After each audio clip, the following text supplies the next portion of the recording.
Good.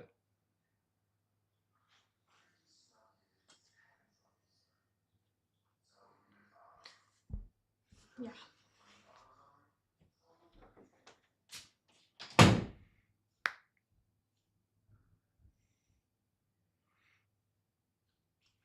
Hello. I'm bored. Save me. What do you think this live is for? What do you think this live is for? It is to save you. All right, let's... When do lives happen? Just whenever I want. No more TikTok lives. I've been enjoying working out with my wife lately, so I'm sorry. You guys take a back seat. What's the live about? Whatever you want it to be. Review Julian Fitzgerald blood work. I mean, I saw Greg's stuff on it. Blood work looks normal. Now, does one blood work test mean that somebody is lifetime natural? Obviously not. But the blood work itself seemed fine. This live is to get me more bored. Adrian, you join every single live. If it bored you, you would not be here. Wife over us? Yeah. Greg made like an hour-long vid on it. Did he? I didn't think the video was that long that I saw. I don't know. I put it on 2 times speed. And I took a look at the blood work and yeah, it looked normal. When am I going to play Marvel Rivals? I just have no desire to. I'm sorry. Drop the skincare routine. So honestly, pretty much all of my skincare, simply put, is just, if I eat pretty crappy food, my skin goes to kaput. So if you see my skin being a little bit off, you can pretty much call me out and be like, hey, I know you're not eating as well as you should be. Because it's like pretty much if I eat well, my skin stays pretty good. And if I eat poorly, my skin goes bad.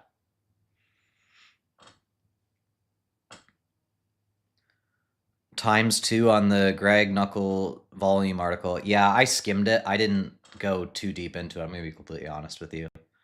I mean, I've seen pretty well all those arguments before. It was just a long... He's like, oh, it's the most extensive thing. I'm like, well, yeah, because it's all in one place, but it's like I've seen these arguments before. It's not... I don't know.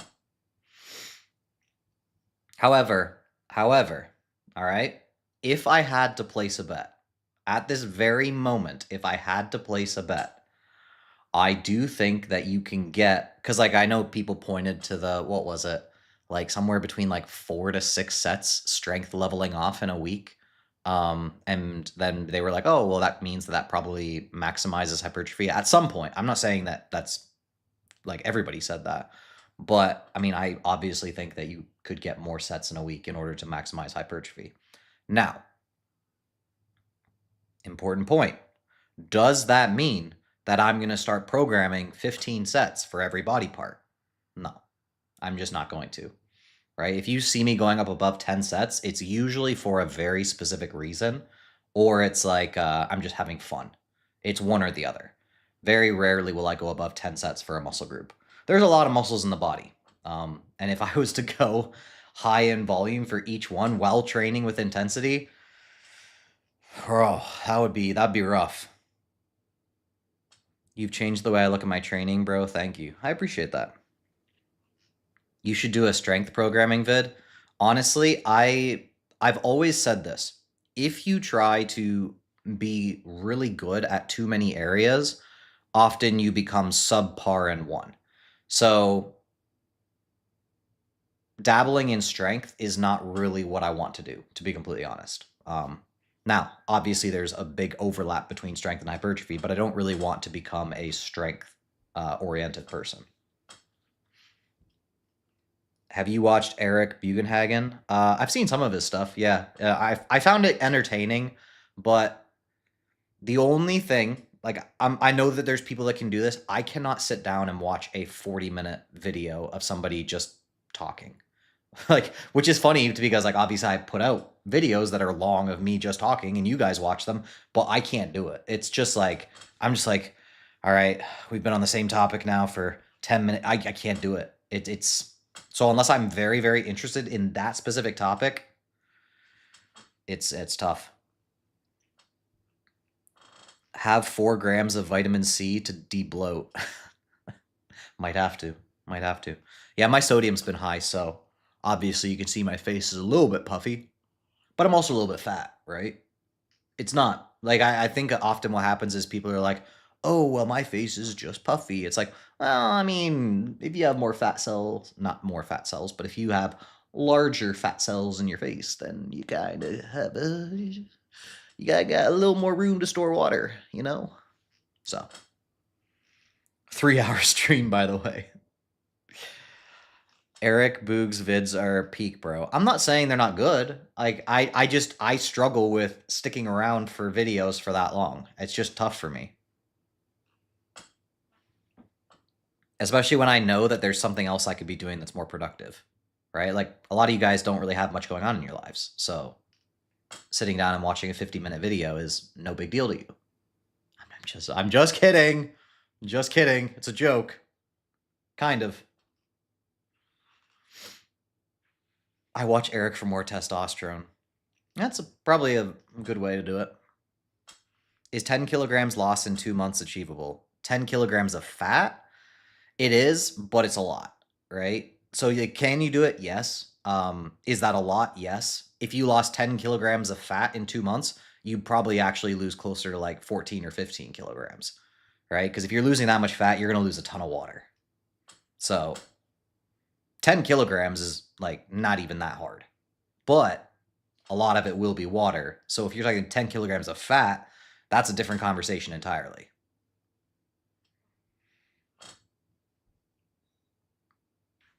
Can you explain what fatigue is, and is there any studies on it? I mean, there's tons of studies on fatigue. You just have to look into the varying mechanisms for fatigue. So yeah, there's lots of studies on fatigue. You just have to be more specific about what you're looking for.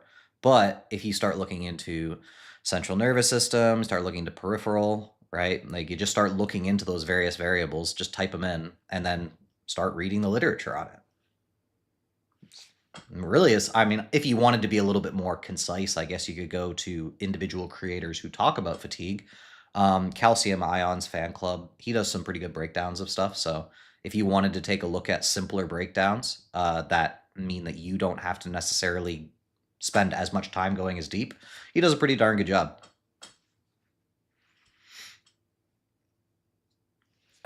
Is pressing just A for chest now? No, I don't. I'm sorry, but people, not going to name names, has come along and started saying things that are just absolutely untrue. Like, oh, this is but for this. This is but for this. And I'm like, no, it's not. Just because you can find something that's better than something else doesn't mean the thing before it is but. A big difference, right? I don't understand, like, people not understanding the difference between, hey, this is really good, this is just better, right? You could be going from 98 to 99. If it's better, it's better. Doesn't mean that the other one is crap. It's not that complicated. Hi, TNF. I have read your fat loss manual. If we are talking about women with all the cycles, sorry. When do you consider she is on plateau and needs to adjust her calories down? So I always say with women, compare cycle week to cycle week. So if you're on, let's say 4-week cycle, right? 28 days.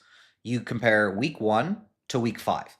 If you didn't lose from week 1 to week 5, very clearly you're not in a deficit.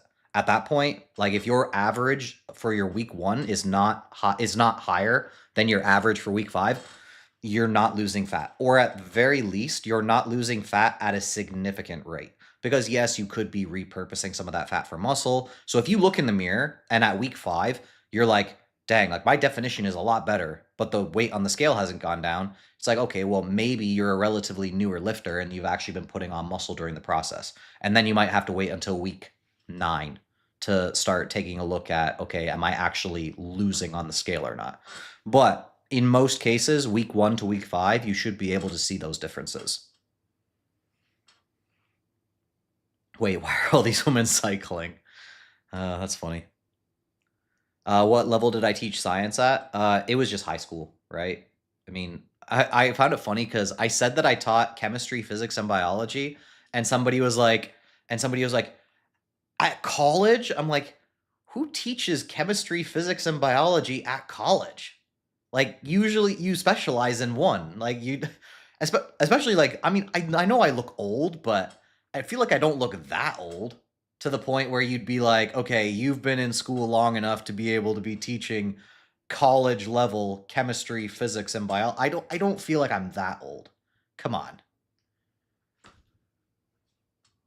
You look 33. Well, I'm 31, so you're not far off. What's Yo doing here? You're like early 30s. Yeah, exactly. And I started doing, I clearly wasn't teaching those subjects 4 years ago when I was doing TikTok. So then I would have been 26. So you think I had the time to go through and do everything that I need to do and then start teaching in college chemistry, physics, and biology? Come on. Ain't nobody doing that. Does TNF mess with Thai food? I like Thai food. I mean, I'm not picky, so if you found me pretty well any culture, I could enjoy their food decently, except for Jamaican. I hate Jamaican food. That's like I know it's so specific, but that's like the only food that I've had, and I'm just like, why do people like this? But I don't like spicy, so that's probably why. How much are your lifting straps? I think I don't want to say for sure, but they were 22 or 23 last time I saw it. I've lost like 84 pounds. I really like your videos and you give me lots of motivation. Thank you, brother. You're welcome, Nicholas. How to prevent imbalances with bilateral exercises. I mean, you just do the exercises bilaterally and start with the weak side. And then time. Are you part Dutch? I am. Actually affordable. Well, I'm not trying to drain you guys. When should someone body recomp? It's a good question. So my general thought on it is this, okay? Let's say you overshoot your body fat a little bit. You overshoot your body fat a little bit in the process of a building phase. So you're trying to keep things relatively measured, keep things relatively in check, but you overshot a little bit and you got up to, I don't know, 19% body fat, right? Pretty reasonable. 19% body fat, you overshot as you were trying to build up. And you weren't trying to get to 19%, but you did. Just happened. At that point, there's no reason for you to be in a dedicated surplus. So I would say at that point, because like a lot of people be like, oh, I need to cut now. It's like, well, not really, right? Unless you're on a strict time frame. At that point, stick around, right? Just be at that point, keep yourself around the same weight, and just repurpose that fat. So you'll have to be pretty tightly managing your calories, but you can do it. Absolutely. Kiss, marry, kill Jeff Nippard, Eric Janicki, Greg. Ooh. That's a good question. Eric's got a wife and kids, so he definitely knows the most about home life. So I'll marry Eric. I'll kiss Jeff and I'll kill Greg. The only right answer there. Sorry, Greg. You got the short end of the stick.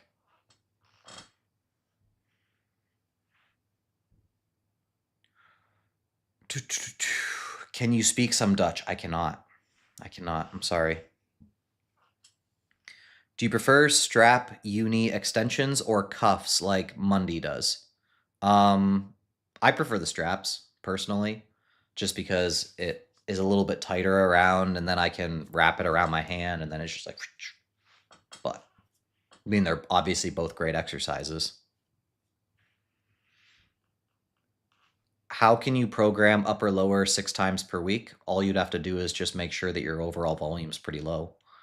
So if you're going to be programming upper lower 6 times a week and you program it the same way as you would have programmed upper lower 4 times a week, that's just dumb, because obviously you're not going to be recovered in time if you were actually reaching the upper limits of your upper lower 4 times a week. So all you'd have to do is you just have to make sure that you bring the majority of your sets down. So if I was training upper lower 3 times a week, then let's say something like hamstring curls, right? Like my hamstrings have a very, very hard time recovering within 2 days. So if I was going to be doing hamstring curls and I was doing that 3 times a week, the chances that I'd be doing more than 2 sets, like in an individual day, is none. And most times I would probably just be doing like 1 set. Now, that doesn't mean you have to do that, all right? But it's also because I tend to push my sets a little bit harder. So if you're somebody who's perfectly comfortable with RIR, obviously you're in a bit of a different situation. It really comes down to your ability to actually recover from what it is that you're doing. Now, for other things like hip thrusts, right? Trying to train the glutes, I could absolutely do 3 sets, 4 sets of hip thrusts and do that 3 times a week and recover without issue. So it's going to depend on the exercise, it's going to depend on your overall recovery, etc. Total test dropped to 500 after a 2-month cut. Well, 500 is not that low. What are the best type of straps? I haven't used every strap out there. I know that I'll just give you an overall breakdown of the different types of straps that are out there, and then you can decide what works best for you.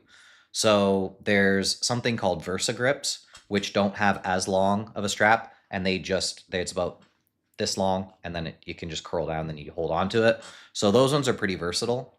You can set them up a little bit easier when you only have one, when you're just doing one hand at a time. You have figure 8 straps, right? Which obviously from the name, figure 8 goes around and then comes back up and wraps on here. I think strongmen use those a lot. You have your regular straps that just are loop through straps. Those are usually the cheapest ones. You can get those for like $8 if by Harbinger or Harbinger. I don't know how you pronounce it. And then you have like the ones that I use, which are the cuff straps. So it has a cuff around it and then just a strap attached to it, but it also has the ring function, so you can do like your cuff exercises. I mean, it's all comes down to one, your budget, and two, what you prefer. Like I've tried Versas before. I do like them, but I have noticed, it's just a personal thing, right? I have noticed that when I use Versas, if my hands are a little bit oily or sweaty, they do tend to slip a little bit more than if I have something that can actually fully wrap around the bar.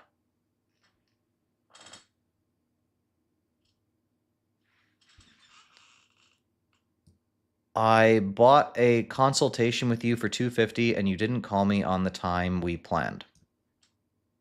I am truly sorry for that. Let me take a look at things. Tori just texted me. There was a consult this morning. I didn't see. My manager messed up, man. I'm sorry. But we'll reach out to you. We'll get that settled. So I apologize.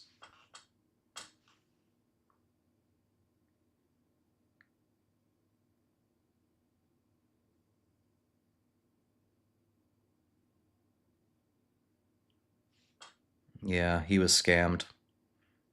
He was scammed. Nah, we'll make it right. I guess I could just ask you here. Do you want to just reschedule the console, or would you rather just have me pay you back? Which one would you prefer?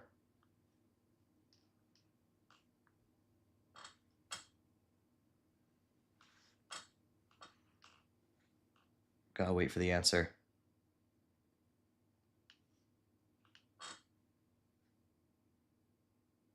Reschedule. Is that even the same person? Is that even the same person? That was not the same person that said that.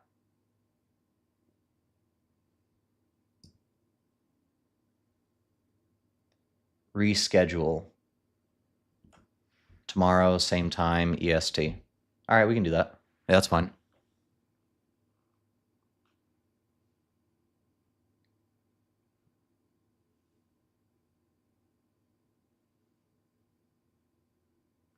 Done.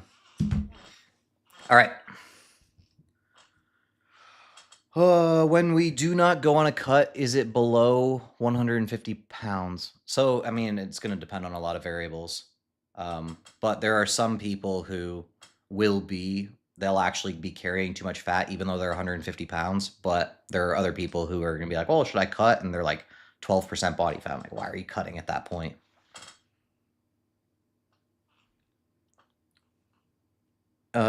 Doing your prep, did you ever have problems with your T3 and T4? Probably. I mean, it's just kind of a given, right? Once you get down to a certain level of leanness, your T3 and your T4 are probably going to be messed up. Part of the game, unfortunately. Where do I find the cuff and strap in the same? If you go to my bio and you go to the cuff ring strap, it's the duo. You FW weighted pull-ups in a wider grip or neutral, or is it more of a preference thing? So, I mean, they're two different exercises. So it's not I mean, it is a preference thing, but it's also actually different exercises. So one is going to be more of a sagittal plane pull, right? When you're having your neutral grip, sagittal. And then if you take a wide grip, frontal. So free test 64 and SHBG 28. Geez, how lean are you? Oh, free test. Sorry, I read it wrong. I thought you were saying your testosterone. What's the best machine to do Kelso shrugs? The one that's the most comfortable. There is no best machine for it. How wide is frontal? I mean, it's obviously on a spectrum, right? Kind of like me.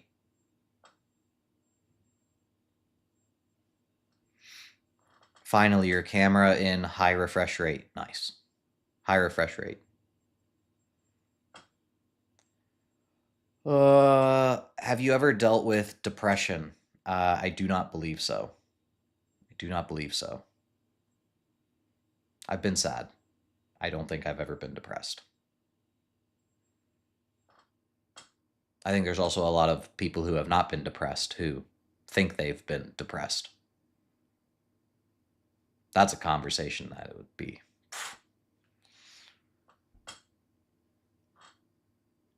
What do you do for neck? I don't train neck. At least not right now. In the future I might, but I don't train neck.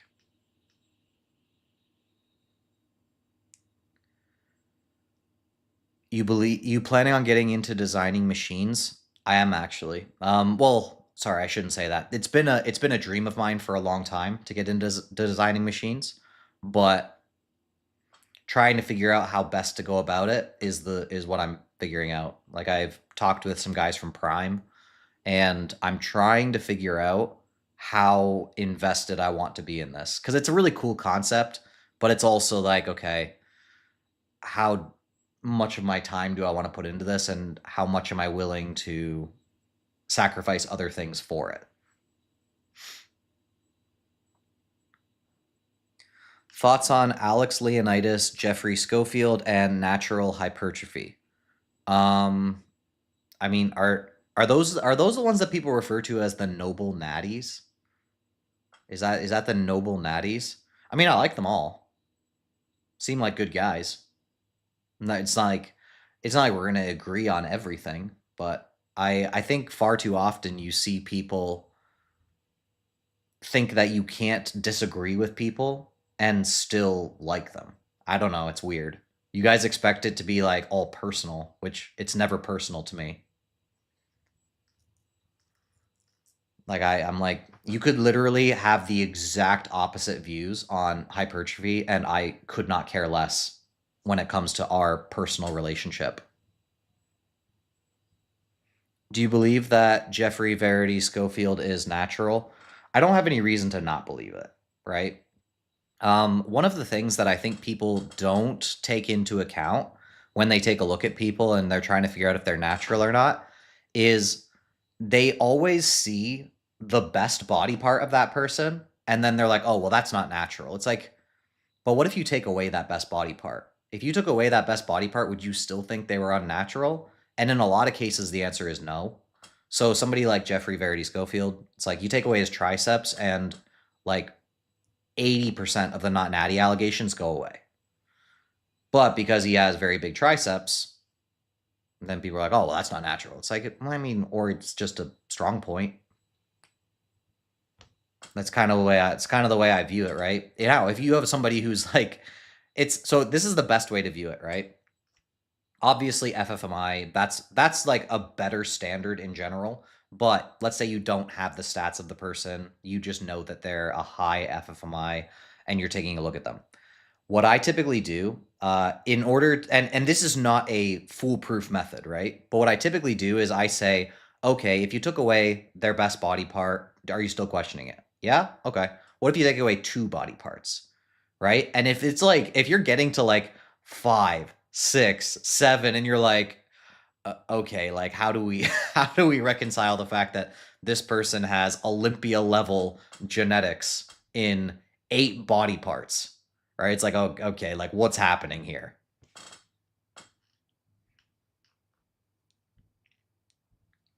Natural hypertrophy is a fake cringe wannabe philosopher. I'm gonna be completely honest, I haven't seen a ton of his content. Every once in a while he'd be talking about a topic that I'd be interested in, so I'd to watch a video, but I haven't seen much of his content. I've seen a lot more of GVS's content than I have his. Does nucleus overload work? It doesn't seem like it, right? I think the whole idea of nucleus overload was introduced due to rodent studies, if I'm not mistaken. But the actual mechanisms don't seem to work in humans. Uh, Again, I think a lot of times people shut things down too quickly. I don't think it would. I don't think there's any reasonable mechanism for it in humans. But if a study came out tomorrow showing that nucleus overload training was a viable thing for humans, I'm not going to be like, oh no, I could never agree. You know what I mean? I think far too often people get their ideas and they look to make sure that the studies support their ideas rather than being open to varying concepts. But all that to say, if you're thinking nucleus overload training is going to be your next big thing, I hate to break the news to you, it probably is not. How is Tori doing? She's doing well. He makes content for gym cells and incels. Wait, me? Oh, are you talking about natural hypertrophy? I don't know. Like I sometimes people try to gossip to me about other people, and I'm like, I'm not gonna make my opinion of somebody off of something you told me. I'm just not. Right? Like I'll have people that are like, oh, did they did this, they did this. I'm like, oh, okay, cool. I can't confirm or deny what you're saying, so sorry, brother. It's okay. If you decide to try something new, be it diet or training, after how much time should you decide if it works or not? Up to you. Up to you. I get very tired of the restraints that people place on people. It's very, very annoying to me. I enjoy the gym. Like I legitimately enjoy this. I think a lot of people don't actually enjoy the gym. I think a lot of people enjoy talking about the gym. I think a lot of people don't actually enjoy the gym. And so they will put these stringent rules on people. And I'm like, God, like let people have some enjoyment alongside of things. Can we talk about concepts? Absolutely. But let people have some actual ability to experiment and do things in a way that they want to do. And yeah, it could be subpar. But guess what? It's their life. Why do you think Jeff only cares about outcome data and seems like he doesn't care about at all about mechanisms and leverages? So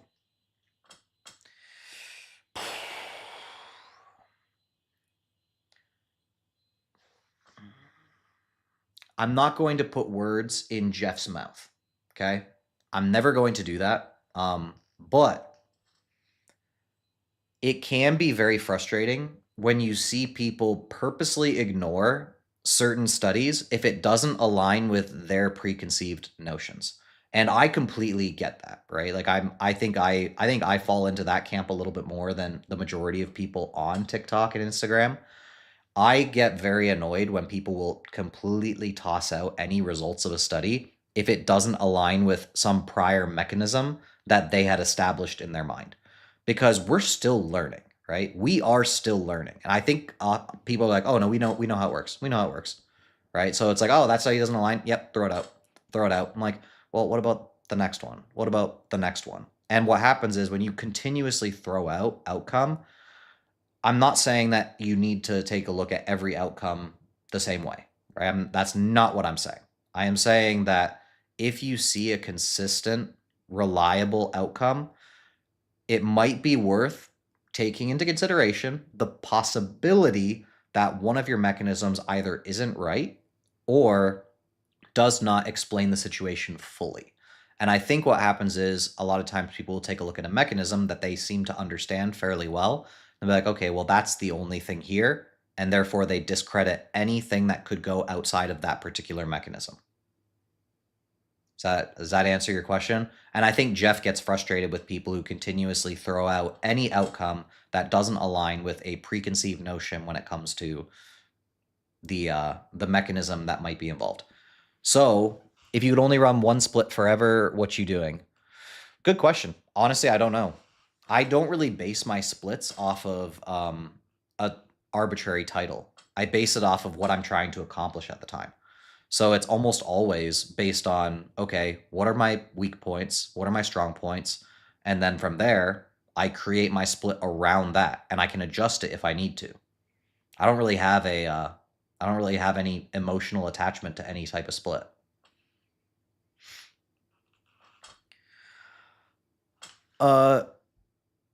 Good to see your straparation anxiety is improving. Thank you. Is a surplus needed to bulk? I mean, you just said it in the title, right? A surplus would be needed to bulk. Yes. But is a surplus needed in order to gain muscle at an individual point in time? No. But a surplus is necessary in order to build muscle at some point. Would you agree with the statement, if you haven't stepped on stage, you're not a bodybuilder? It would depend, right? It would depend on the person and why they're trying to call themselves a bodybuilder. But if you tell me you're a bodybuilder, I'm going to assume you've competed. If you tell me you enjoy lifting and growing muscle, then it's like, okay, cool. But if you call yourself a bodybuilder, I'm pretty much going to expect that you've stepped on stage at some point in your life. But do I also get offended when somebody says they're a bodybuilder and they haven't stepped on stage? No. 5'7", 147 pounds, 15% body fat. Do I cut /recomp /bulk? I don't know your age and your training status, but typically somebody with those stats, I would say manage your calories, take a look at your weight changes over time, and try to make sure that you're not gaining weight so fast that you're putting on a lot of body fat. Doesn't mean you can't gain weight. Like, you probably should actually be gaining weight in that circumstance, but it should just be a slow process. I just finished watching the vid. What the F was that blood work? Was so bad, made my dad think he was dead. He's a doctor. No, I was not hyperbolizing when I said that was some of the worst blood work I've seen. As a coach who works with enhanced athletes, that was some of the worst blood work I've ever seen.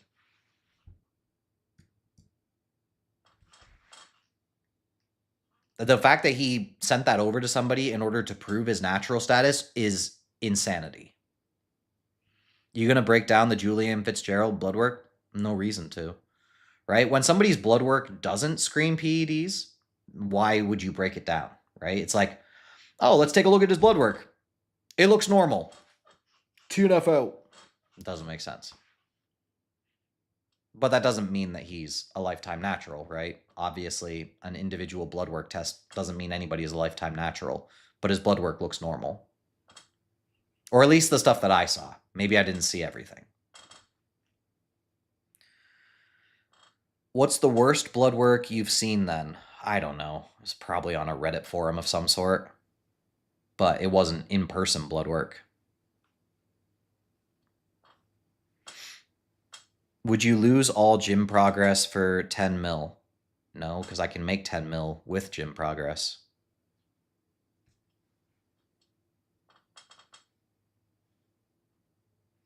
Can you combine bodybuilder and powerlifter? I mean, you can, obviously.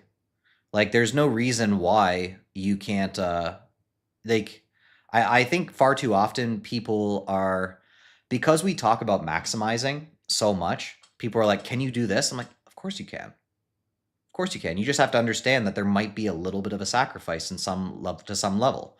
So people will point to guys who are pretty darn good bodybuilders, be like, oh, but they do powerlifting too. I'm like, yeah, are they the best powerlifter in the world? No? Okay. Are they the best bodybuilder in the world? Yes? Maybe? Maybe like at the top upper echelon? Okay. Now, are they the best at both? No? Maybe if they didn't focus on bodybuilding as much, they'd be a better powerlifter. Maybe if they didn't focus on powerlifting as much, they'd be a better bodybuilder, right? But doesn't mean you can't be pretty darn good at both. Now, things that are hard to be like the best of the best or like at the higher end of things when it comes to trying to be, I guess you could say, like an elite. You're never going to be an elite endurance athlete and bodybuilder. It's just not going to happen. It's like they go too far. They're too far apart from each other. Powerlifting and bodybuilding are much, much closer than endurance events and building as much muscle as possible.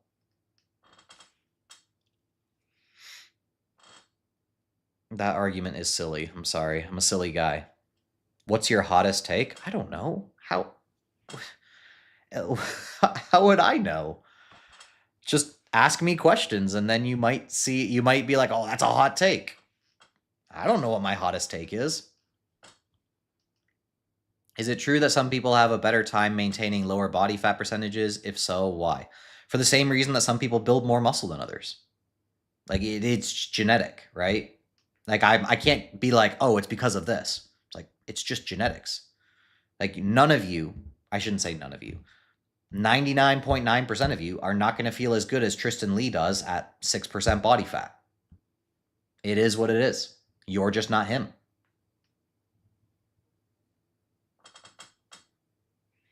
If you could take peptides, which one would you take? I mean, I'd obviously be taking BPC, but honestly, there's other stuff that I would take above a lot of peptides, right? So a lot of people are like, oh, well, what about this one? I'm like, yeah, but there's another substance that's not a peptide that does that a little bit better, right? So it wouldn't all be peptides. There would be, if I was going to go down that route, I would introduce other substances.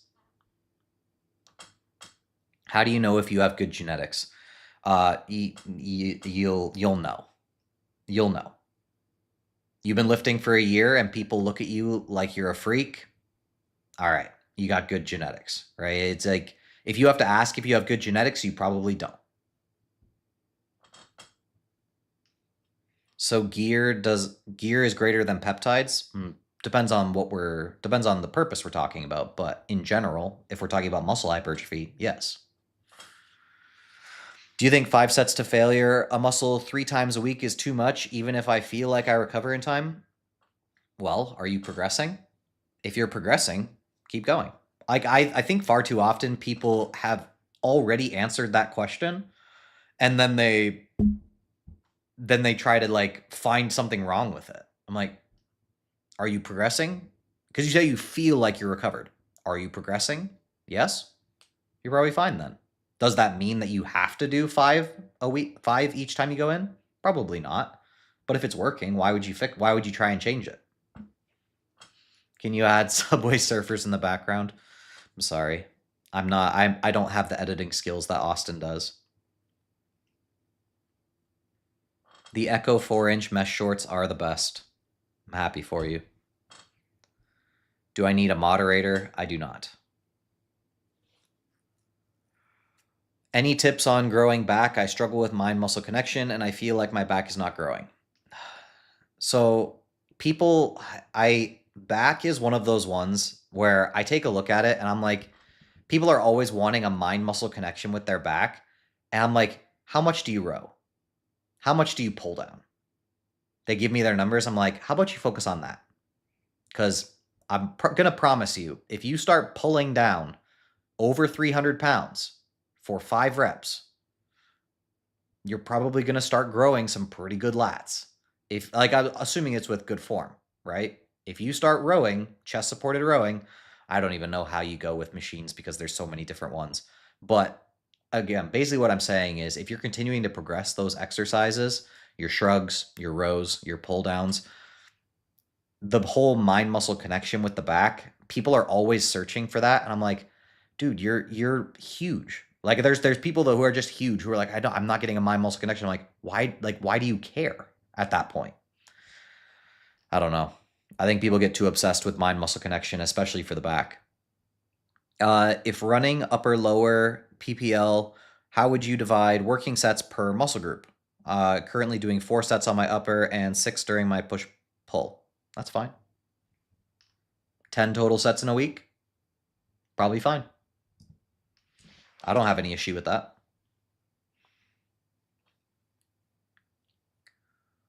Why do you hate the front double bi? It's a good question.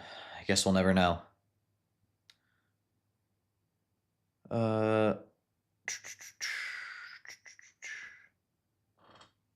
What's the best workout split for hypertrophy? There isn't one.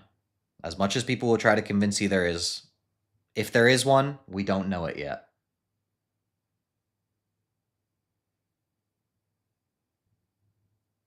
If I want to lower my volume, should I do it progressively or should I just do it? Just do it. You don't need to lower your volume progressively. If you want to lower your volume, just lower it, and then you can always work it back up if you want to. I'm 3 years into my training, sitting at 85 kg. Does being on a 300 deficit still build muscle while dropping fat? I'm below 20% body fat.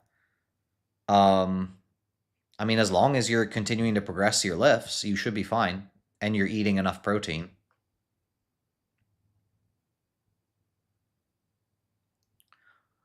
Are BBC genetics real? Why? What are you doing in my life? Come on. Come on. Go to Reddit. Go to Reddit. Only 2 sets of Monday curls is an... Oh my gosh, people are going too fast. Sorry, I'm going to have to ignore you because somebody actually sent money. Do you offer one and done physique assessment services apart from your coaching? If not, how much would you charge? Well, I mean, so I offer consults, right? So if you are thinking that something that you want to do is going to take under an hour, or up to an hour, I offer consults. Best advice for hunger management while sub 10% in prep. Make your food not taste as good. Make it more bland, and focus on more fruits and vegetables, specifically vegetables. Can you explain what at some point means that you have to be in a surplus at some point? You can't create your own energy. Like, it's as simple as that. You can't create your own energy. How do you get from 150 pounds to 100 to 200 pounds? Assuming body fat percentage stays the same. How do you get there? You maintain your way there? No. How do you get from being a baby to an adult? Now, people have differing definitions of maintenance. They've tried to change it, which I'm just like, okay, now you're just obfuscating the topic, but hey, that's your prerogative. Will a consult with you include a program I can do? I mean, if you schedule a consult, we can go over good ideas for programming. Yes. I mean, it's just an hour of my time, right? So you can use it however you want. Your opinion on the cold hand for extra reps Will Tennyson tried? I don't know. That one I'm kind of interested in from a distance, because I've seen enough literature to possibly suggest that there's an autonomic response, but I'm also skeptical. I'm always a little bit skeptical of things like that. So what studies aren't we seeing? Like, because usually it's obviously going to be funded by the people who are trying to sell a product. It's like, well, did they bury studies as well? We don't know. Like, did they have other studies that they did and that didn't get the results and they just didn't show the results of those studies? So is it a false positive? Is it, and I don't know. 200 pounds, 6'2", 17, fairly new. I bulk or cut. I'm going to go ahead and guess that if you're fairly new and you're 200 pounds at 6'2", you probably have a decent amount of body fat on your body. So I would not suggest bulking. Now, obviously, if you take a look in the mirror and you're like, I'm super lean, then why would you cut? But in terms of actually going into a dedicated phase where you're trying to gain weight, probably not. That doesn't mean you can't stay the same weight, though. You could stay the same weight and continue to build muscle at that weight until it comes a time where you need to increase those calories and you need to increase your weight in order to continue building.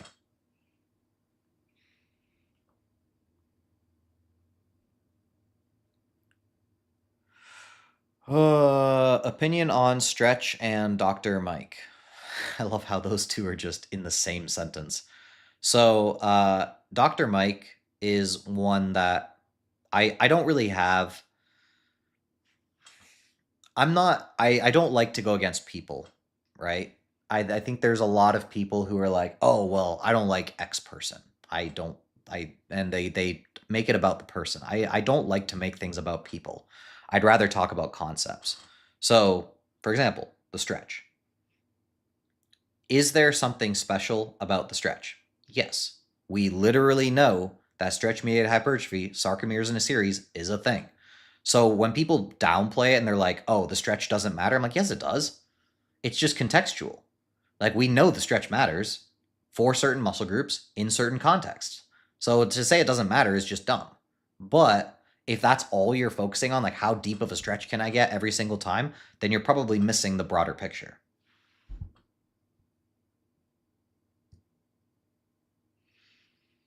How important is exercise order? So if I do lats first and my rear delts are a weak point and I do them after, will they really grow that much less?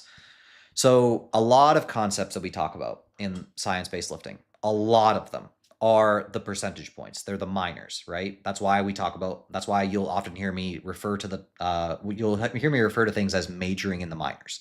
So you're over here asking, well, is it going to make like that much of a difference? I'm like, if it makes a difference, then implement it. Like, why would you care how much difference it's going to make? I've never understood that. Somebody shows me 2 exercises and then they say, does it make that much of a difference? I'm like, it makes a difference, so why not do it? Like, you're showing me this exercise, you're showing me this exercise. One's better than the other. Well, does it make that much of a difference? I'm like, I don't care. If it makes a difference, it makes a difference. So why would I not do the better option? That's how I view it.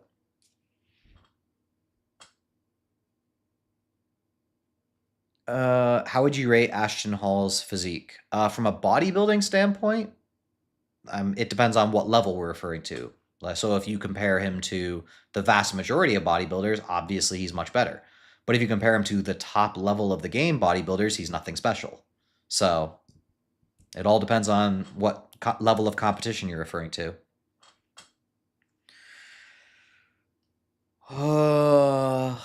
Aaron is the GOAT. Aaron is the GOAT. For those who don't know what we're referring to, he spelt it E-R-E-N, so Jaeger. How to know what's my weak point? Ask a bodybuilding coach. They'll point it out to you pretty quick. What's the most underrated anime you've seen? MASH. MASH is the most underrated anime I've seen. I binged both seasons of MASH within like a day of them coming out. So like the first season, so I was told to watch it. I watched the whole first season in like 2 nights. And then the second season came out and I watched the whole second season in like 2 nights. I like to do my strongest compound first. That's why. Go ahead. It's your split. You can decide how you want to do things.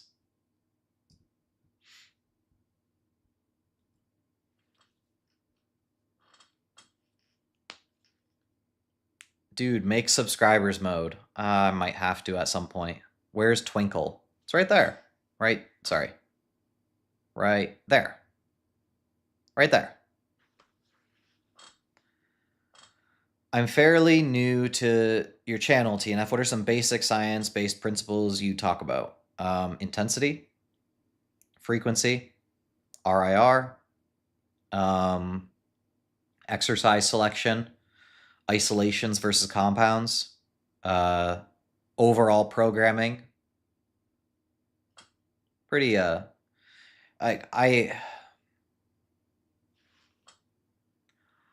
I'm always trying to like measure my words because I don't want to say too much. But a lot of stuff that you will see will not actually make a difference. Make a noticeable difference for the majority of people because we like to talk about things that are very specific. It's not really for somebody in their first year of lifting that's going to take them from being a mediocre physique to an elite physique, right? We're talking about a lot of things that are going to make more differences for advanced lifters and going to make more not that the beginners can't do them, but more so that you probably would have got like 95% of your results from staying with some of the more basic stuff. And that's why, like, I don't even like to dabble in a lot of the other areas that some of the science-based creators do. Like, some science-based creators go much more in depth on certain topics than I do. And sometimes I disagree with things that they're saying, and I just don't bother. Because I'm like, yeah, it's like they want to have fun theorizing. Go ahead. But unfortunately, there's been a lot of theorizing that has been put out there as black and white, and it's not as black and white as people would have you believe. Is it really the more volume, the better? So I think there's limits to it.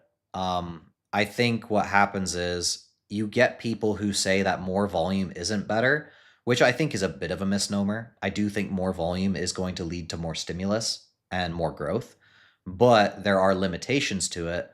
And I would guess that the majority of you are going to find that those limitations come quicker than some people say, but they also don't come as quickly as some people say. That's the best way to put it. So you'll have some people who be like, you can't do 15 sets in a week and recover. And I'm like, I mean, I've done 15 sets for an individual muscle at times and recovered and grown. So now, is it optimal recovery? Probably not if you're going to a certain intensity, but at the same time, it's like it's still recovery, right? You're still recovering, you're still progressing, you're still growing. So I think what happens a lot of the time is people will place their own personal opinions into things that they shouldn't be placing into things. Now, I do think that there's going to be a lot of people who will see some outcome studies that have ridiculously high volumes. They're like, oh, well, then I should do that. And I'm like, I just don't think it's practical. I don't think it's practical from a time standpoint. I don't think you're going to be able to do it for every muscle group. And so what happens is like you really want to go spend like 30 sets on one muscle group. All right, let me know how that goes when you start trying to apply that to any other muscle groups. It's just not going to work, right? Both from a recovery standpoint overall and a recovery standpoint for that individual muscle. But I don't know. I think you're going to see some pretty hefty debating happening over these next few weeks because somebody named Greg Nuckols, he just put out a very, very long document that was titled something. It was titled something like "The More Work, the More Growth" or something like that, or like greater volume, greater gains. It's something along those lines. So you're going to see a lot of hefty debating in the next 4 weeks, going all the way back through the volume conversation. It's going to be people going in circles around each other. Some people are going to answer certain questions. They're going to ignore other questions. And then the same thing's going to happen from the other side. It's going to be fun. It's going to be fun. So how many sets per muscle group per week? If I had to break it down as simply as possible, I would say that most people in most circumstances are not going to need to go above 10 direct sets for a muscle group in a week in order to grow. Does that mean that you can't do it? No, of course not. You can. But I don't think that that's the most productive use of your time to be taking and programming a lot of your sets above, sorry, a lot of your muscles above 10 sets in an individual work week. I just think there's smarter ways to go about it. Hey, TNF, I hope you know you're the GOAT. I appreciate that. 4 direct sets a week. I mean, 4 direct sets a week is not going to maximize growth. Anybody that tells you that 4 direct sets a week maximizes growth, I think is just ignoring the data. I legitimately think you're ignoring the data at that point. Now, does that mean that there's not severely diminishing returns after 4 sets a week? Of course not. But I think you are very heavily ignoring the majority of data to say that 4 sets in a week would maximize growth. Wait, I ignored your donation? Dude, I'm scrolling far. I don't see. Oh. Thoughts on letting elbows go up/forward on curls? Just do a preacher curl at that point. Think about it. What are you doing when you allow your arm to drift forward as you do your curls? You allow it to drift forward, you do your curl. It's a slightly flexed shoulder position that you're curling from. So just do a preacher curl at that point.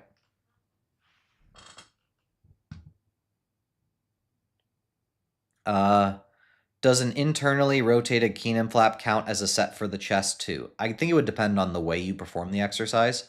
So there's a hefty difference between pulling in a completely frontal plane and pulling just slightly behind the body. It's a huge difference.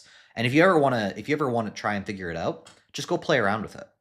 Go play around with a Keenan flap where you do a slightly internally rotated shoulder and pull directly through the frontal plane, right?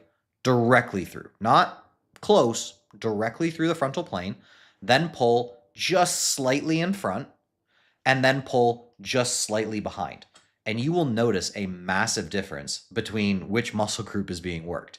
So when I see people pulling through a perfect frontal plane motion while doing a Keenan flap, especially with internal rotation, I'm like, it's some pretty hefty chest involvement there.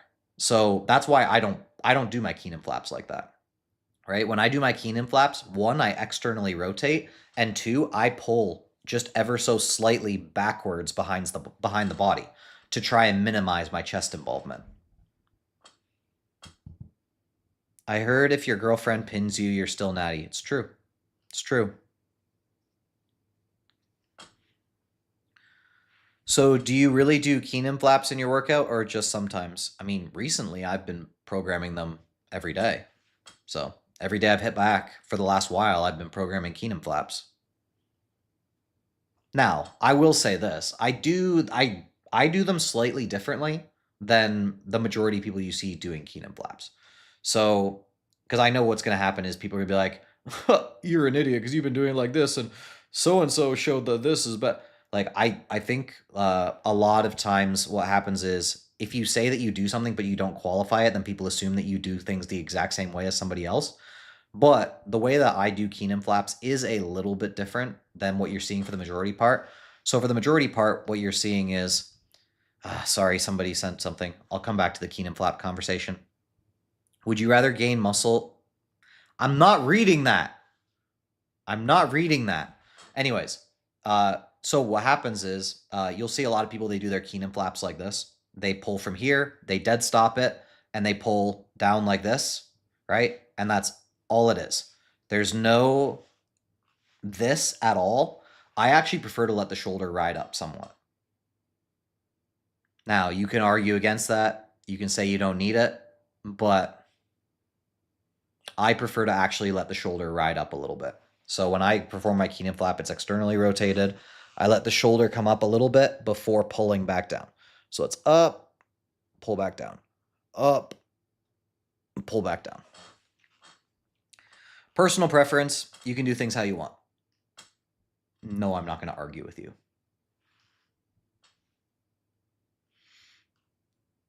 What do you think of doing? I don't know what that is.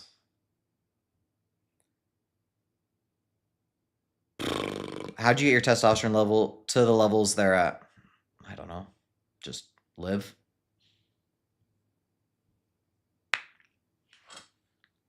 Do you offer one-to-one coaching? I do, but I have not been really taking on many people lately, just because there's been other ventures that I've been trying to really hammer down on. So if you need a coach immediately, I'm probably not your best bet. How do you tell if you're recovered? Yeah, I mean, there's various metrics that you can use. The main one being, are you actually able to progressively overload?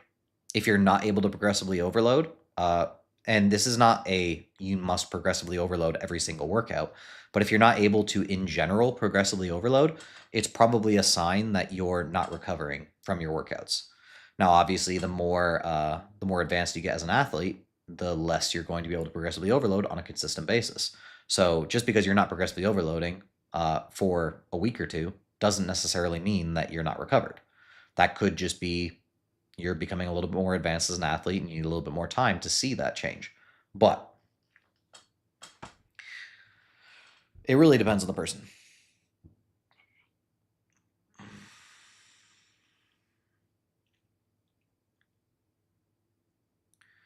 Hey, by the way, if I see you purposely spamming messages, I'm less likely to respond to you. So congrats, you're wasting your time.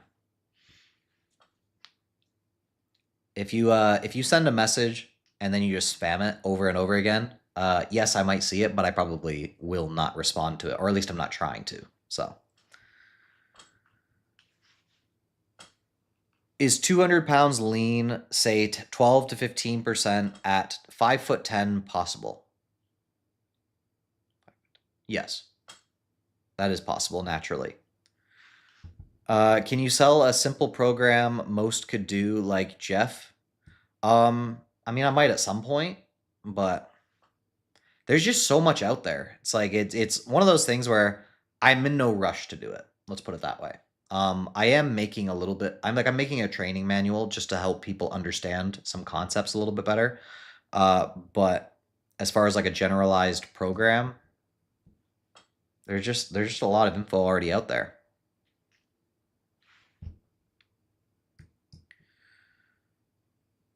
How's my day? It's good. Thank you for asking. What's your opinion on taking out the arm exercises from upper day and doing a separate arm day? You can do it. Obviously, that just means that there's going to be a longer time period before you hit those other muscle groups again. So it all comes down to how frequently do you want to hit stuff. So if you want to hit something 3 times a week and you separate out your arms from your upper day, in other words, you're doing a chest and a back day, maybe shoulders as well. It just depends on how you do it. But let's say you're doing a shoulders and arms day and you're doing a chest and back day. Then obviously that means that you're going to have to take more overall days in your split, which means less overall frequency. And then that's up to you.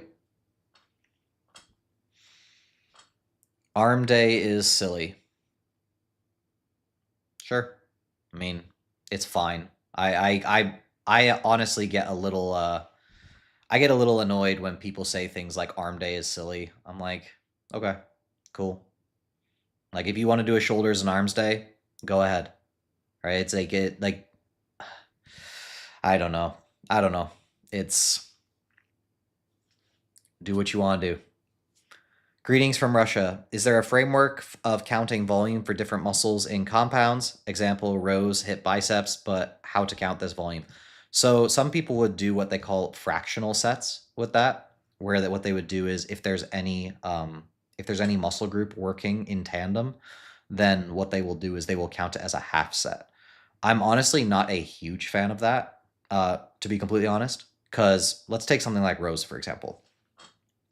We do have some literature to show that rows are incredibly bad at growing the biceps. Not anywhere near something like a pull down, right? Like pull downs seem to do a lot more for the biceps than rows do. So if you start counting rows as a half set and you count pull downs as a half set, but the rows don't really do a whole lot for the biceps, but the pull down does, it seems like a flawed method in my opinion. But if you want to count fractional sets like that, you can absolutely do that. It's up to you. This dude overcomplicates training to the max. Sorry to say it. Well, just say you're new here. Because everything I do is incredibly simple. If you think that I overcomplicate training, then that just means that you can't think. My training is pretty darn simple.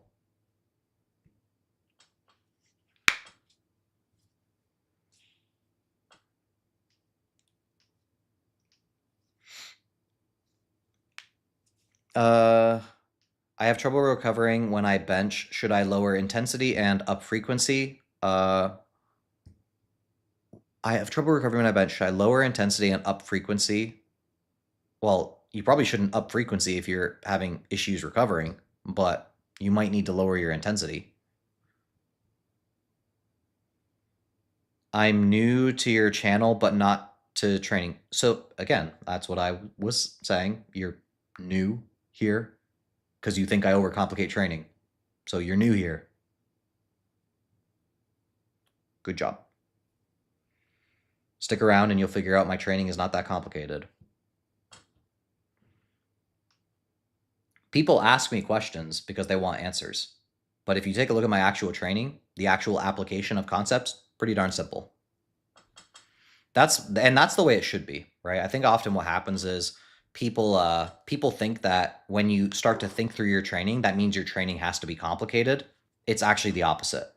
Once you start thinking through your training and you start understanding why you're doing what you're doing, the actual output of those concepts is relatively simple, or at least it should be. If it's not, then there's probably a disconnect somewhere. Why should we eat more than 1.6 grams per kilogram protein at high deficit? So my opinion on that, you're free to disagree if you want to. My opinion on why you should eat more than that is because of the fact that your body is actually going to start deaminating some of those proteins in order to use some of those proteins for energy. It will convert it into a carb and it will use it as a carbohydrate source, which means that maybe you don't have as much protein available as you should in order to actually go towards muscle repair, muscle building, etc. So at that point, increasing your protein amount a little bit when you're in a hefty deficit, I think can make sense. Is it 100% certain? No, but it's a failsafe. Missed donation, Unk. Did I? Oh my gosh. How far back was this donation? Apologies. Greetings from Russia. Is there a framework of counting volume for I answered that question. What do you mean I missed a donation? Was there one before that? Do you suggest reducing volume in a cut and can't progressively overload? I mean, cutting is not really... Here's the best way to put it. If you're not progressively overloading while you cut, I don't think that's the biggest deal in the world. Why? Because when you're cutting, your primary goal is to get fat off. That's your primary goal. So if you're not progressively overloading in a cut, I don't really think that's a huge deal because your primary goal is losing fat. Now, if you are like, well, no, I need to be able to progressively overload in a cut, then reducing your volume might make sense just because you have less energy available. But I don't think it's a big deal if you're not progressively overloading while cutting. What do you think of drop sets? I mean, you can use them to save time. I think there was an idea put out there that even as a time saver, drop sets aren't good. I don't think I agree with that, to be honest. Well, I shouldn't say that because if I was trying to save time, there's other methods I would use above drop sets. But if you really like drop sets and you don't have a lot of time to give to the gym, then I think drop sets can make sense. However, I do think I think there's a bit of a lack of nuance to things where people will say things like, oh, well, drop sets are horrible. I'm like, they're not horrible. They're just not the best. I think there's a very big disconnect between not the best and horrible, and people don't really like to, find the somewhere in between where it's like, okay, well, maybe it's not the best, but it's also not the worst possible thing you could do. How do you feel about isometric? I mean, here's what I typically do. I don't know what that question meant. But with isometrics, I'm probably not going to do isometrics as my primary choice. I'm probably just not. But can isometrics have value when used in the right circumstances? I would say yes. When's your next collab vid? I'm not sure. Does eating fats and carbs together versus separately have an effect on body fat accrual over time if consistent? I don't want to say no because I think I would have to go a little bit deeper into the conversation and look at it a little bit deeper. But overall, in the majority sense, if you control for the overall calories, it probably should not. But there are some hyper-specific mechanisms. There is some hyper-specific mechanisms that can happen when you restrict certain macros and when you overconsume certain macros and when you have certain percentages that can actually change the way your metabolism operates to a degree. But in the majority of cases, you're not going to be having to worry about it. That's like asking if you can't spot reduce fat. Come on now. Jax, I'm sorry, but you are really new here. So again, you should just try to stick around and learn. This is my area. This is where I spend the majority of my time. So I don't talk on things that I don't understand.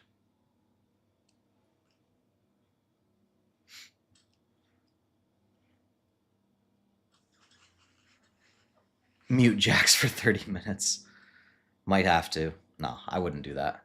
I mean, he's not spamming. You cannot spot reduce fat TNF. Surely you know this. Bro, he didn't ask about spot reducing. Why are you bringing up a different topic? Also, there is some evidence to suggest that to a little bit of an extent, you can spot reduce fat. But you wouldn't know that because you haven't actually looked into the literature. Now, as far as spot reducing fat goes, now we get into a little bit more of an interesting concept, which is, okay, is there a possibility to take and preferentially lose fat from certain areas to a slight extent? And it does appear that that is a possibility if you take a look at the overall body of literature. But I'm guessing you have never looked at a study on that.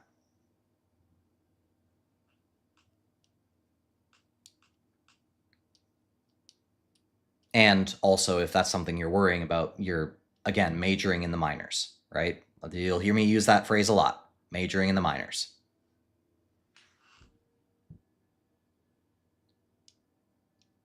Does the eccentric not build muscle, or why does the Monday curl work? I don't know what the Monday curl is. I mean, you can do essentially, you can do concentric only training and grow, but you can also do eccentric only training and grow. I think there's been this hefty misconception that eccentrics don't cause any muscle growth. That's just not true, right? Eccentrics do cause muscle growth, especially when your eccentrics are taken to the level where you're having to produce a high amount of force. So if you take and you actually do overloaded eccentrics, where it's a weight that you can't do concentrically, but you do a very heavy eccentric, that will grow muscle. But most people only hear the eccentric when you're doing both eccentrics and concentrics doesn't cause growth, or at least it's not the most growth promoting portion. And so then they hear that and they're like, oh, well, eccentrics can't cause growth. That's just not true. We have more than enough evidence to show that eccentrics can cause growth.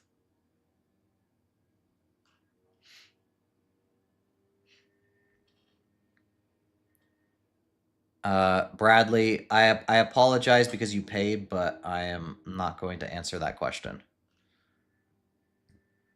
My nutritionist measured me at 75 kilograms, 11.7% body fat, 5'10", 19 years old.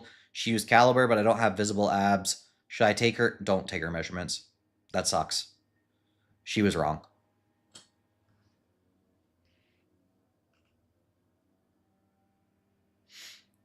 Do you think exercise novelty has gone to an absurd level? Yes, I do.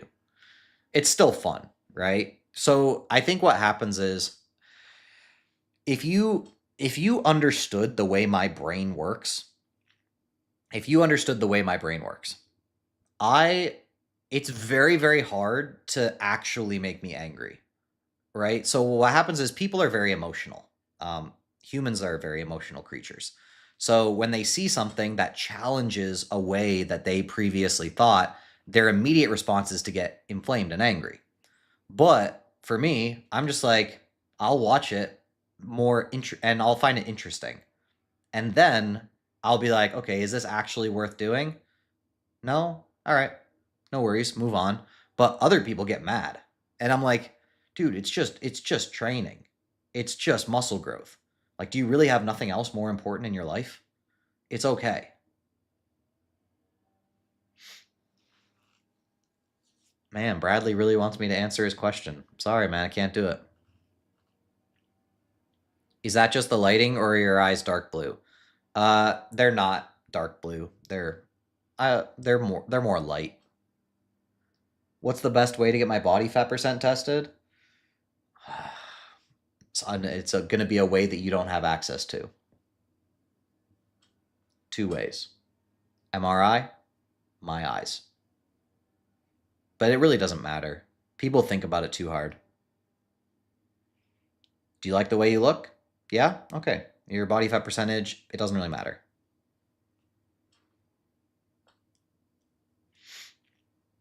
Unless you like the way you look while being morbidly obese, in which case I would say the body fat percentage does still matter. Thanks for explaining the eccentric. I was confused about if the eccentric does anything. No problem. Uh, Thoughts on this statement? More regions biased greater than more sets. Well, I I guess I think I know the concept you're referring to, and if the concept you're referring to is what I'm thinking of, then generally I think I would agree. Um, if it actually matters most for overall growth.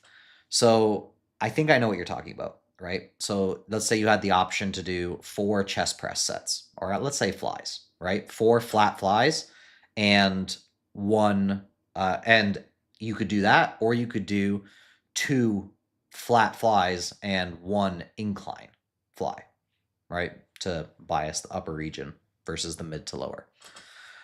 I would probably take option 2 if that's what you mean. So I guess in that sense, I would probably agree. Should we calculate daily protein intake based on lean muscle mass, body weight, or whole body weight? And how much would you recommend per kilogram of body weight? It's all about lean mass. It's always about lean mass. Now, the reason that they typically do it in overall numbers in terms of overall body weight is because the majority of people don't know what their actual lean mass is. So, because of that, they've made it more generalized to overall body weight. But then what you have is you have people who are like 300 pounds morbidly obese being like, oh, well, that means I need 300 grams of protein. I'm like, dude, you don't need 300 grams of protein, right? Like you're nowhere near 300 pounds of lean mass. So what I would typically say is if you have a pretty good understanding of what your lean body mass is, and you get a gram per pound plus of your lean body mass, you're probably going to get the majority of your gains. So for example, and I'm not even saying that that's all you should do, because like obviously like me, I prefer to have a little bit higher overall protein intake. So my protein intake, I typically go around a gram per pound with the understanding that I'm not entirely lean mass. Just to, I guess you could say, shore off any loose ends, make sure.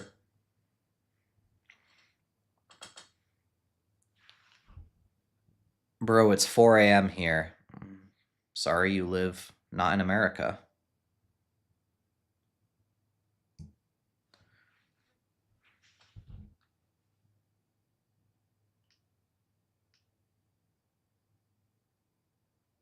Who the heck are you?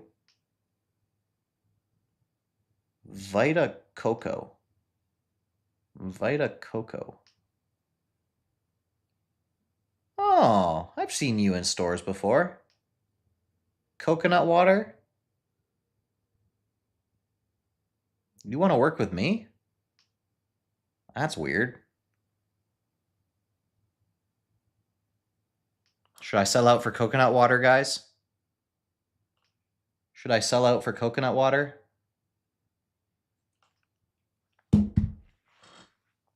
Ugh. Yes? Their intern is probably a fan. Maybe. Chase the bag, king. How much they paying? Good question. Let's ask. Let's ask. Shoot, where'd it go? Did I lose it? Where'd they go? Vita Coco.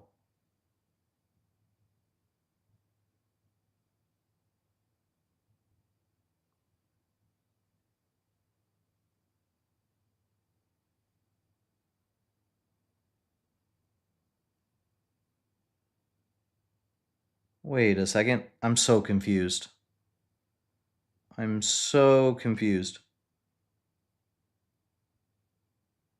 Oh, there it is. Partnership messages. Okay.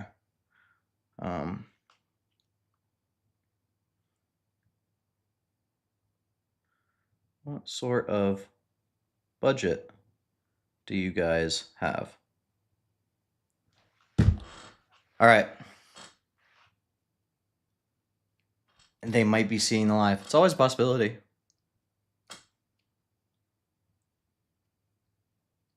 Release the literature. On what? You need to make a video on the claim that you can spot reduce fat, even if it's a little. I personally don't believe it. I'll just do it for you right now. All right. Spot. Honey.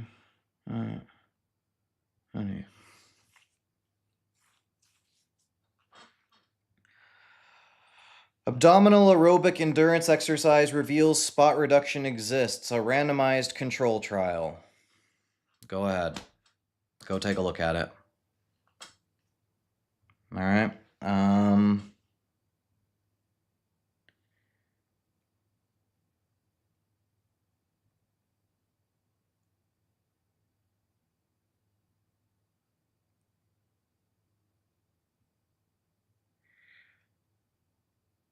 Let me see.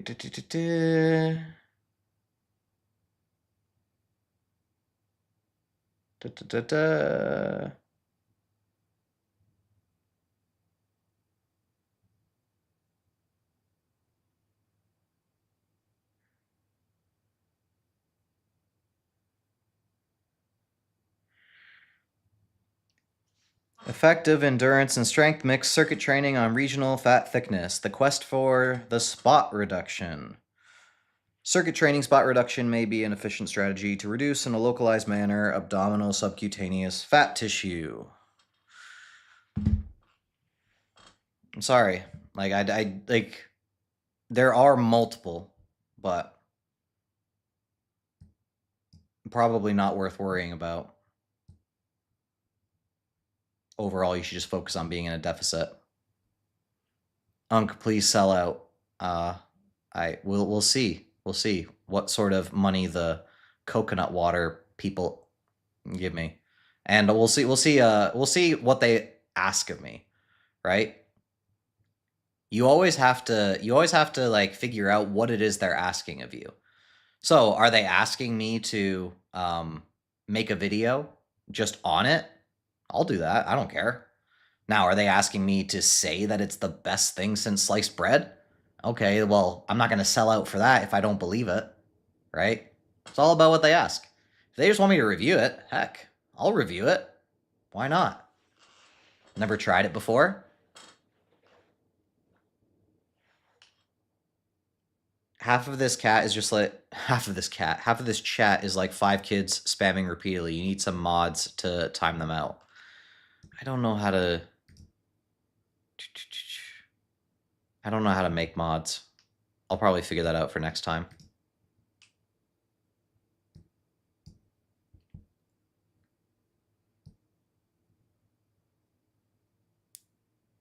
Bro paid to say that. Hey, people can spend their money how they want. Bro is saying has, you might want to fix that grammar. Bro is saying has higher level of emotional maturity than most people, but is answering for those irrelevant questions here about his eyes instead of ones which can help us. So actually, it's not that deep. It's literally just, there's a bunch of comments coming across the screen, and I just start reading one. It ain't that deep. You think I read it before I read it? No, I'm literally in real time just picking a comment out of the bunch and reading it. So, not that deep.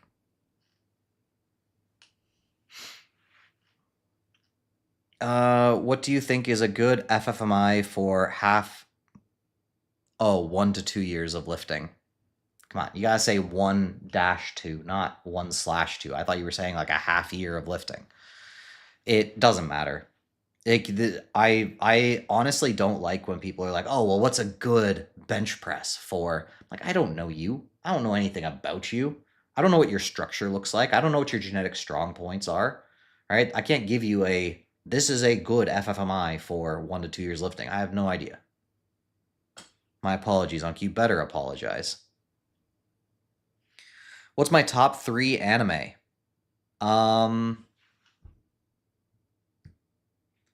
What's my top 3 anime? Let's see. AOT, Hunter x Hunter, and then something will fight for the 3rd spot all the time.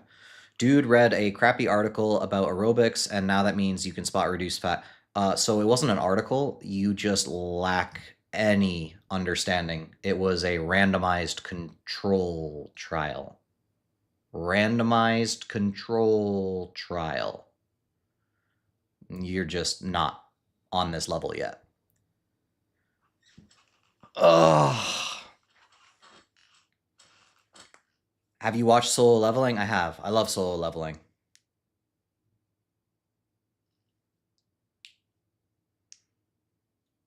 Wouldn't the eccentric emphasis not matter much if you took your set potentially real failure?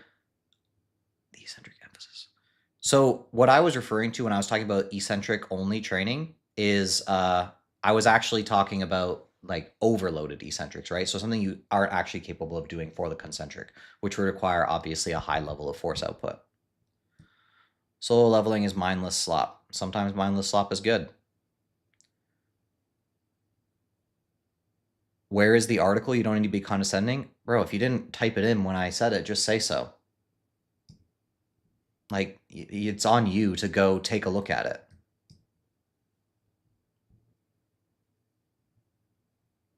I am 17 and benching 380 pounds with pause. Would I keep progressing in my 20s as a natural? Of course you would keep progressing. Come on, man. Assuming you actually have good programming.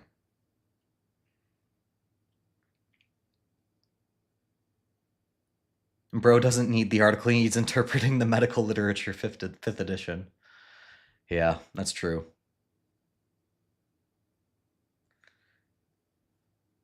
What do you think about belt squats? They're okay. I guess it would depend on how you're performing them. So one of the things I've never understood fully about belt squats is what you often see people do with belt squats is they get tired and then they just use more hands to pull themselves up. And I'm like, aren't we kind of defeating the purpose here? But I mean, the general concept of a belt squat is okay. Just I think the way that a lot of people perform them isn't great.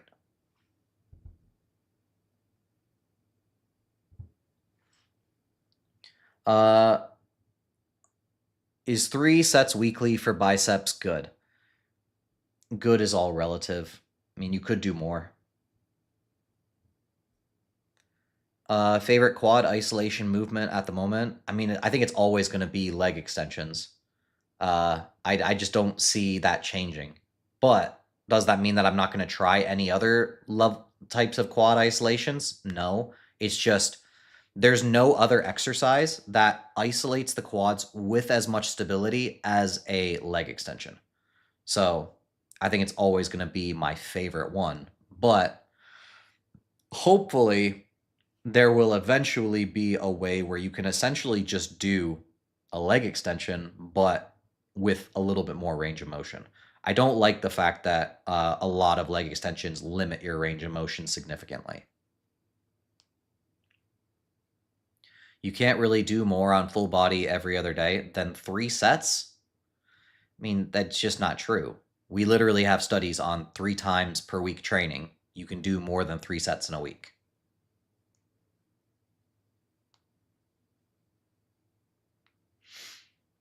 Could you start making videos for athletes as well? I've considered it. I don't think I'm going to, just because, again, if you try to go into too many areas, you usually don't do as well in one area as you could. So while I will once in a while, just for the fun of it, comment on and perhaps make a video destroying certified strength and conditioning coaches who just say a load of nonsense the same way registered dietitians do. I don't think I'm ever going to make athletic training a significant portion of my program. Not program, platform. What's a good alternative for leg extension? You'd be looking at anything that just extends the knee without moving the hip. It's as simple as that. So the way you do it, there's a ton of different ways you can do it, but what you're looking for when it comes to a leg extension in order to replace it is something that involves knee flexion and extension, but not hip flexion and extension. So it would be something like, I showed you guys an exercise the other day. Everybody laughed about it. I'm like, it's pure knee extension, but people laughed at it because it looks funny.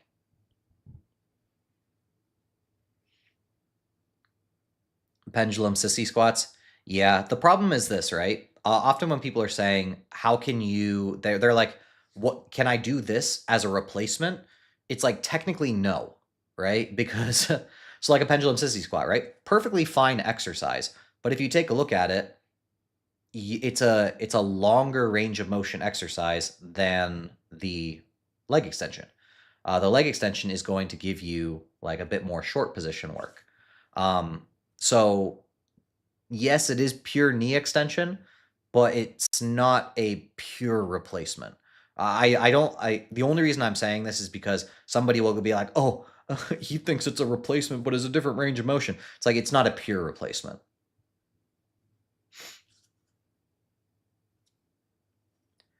Will Echovision restock their strap/designs on their website? I mean, I'm sure they will at some point. I don't know. I'm not Echo. I'm with Echo. I'm not Echo. What's the best and safest way for the erector? I might make a video on that because there's been an exercise that I've been playing with for a little bit off camera. Well, I guess I do have it on camera, but it's hasn't been put out to you guys, which I've been playing around with it to try and figure out what I would consider to be the best erector exercise, and I think we're there. I think we're there. I've even seen some other people who have already, like, I didn't see their videos before I started playing around with it, but I've seen other people starting to do it, or at least variations off of it, and I'm like, all right, I think we got something. I think we got something pretty good here.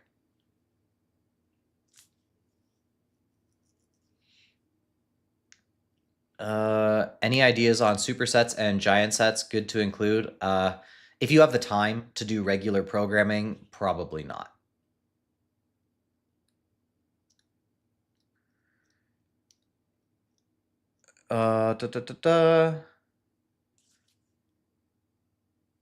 Do you favor writing or enjoyability?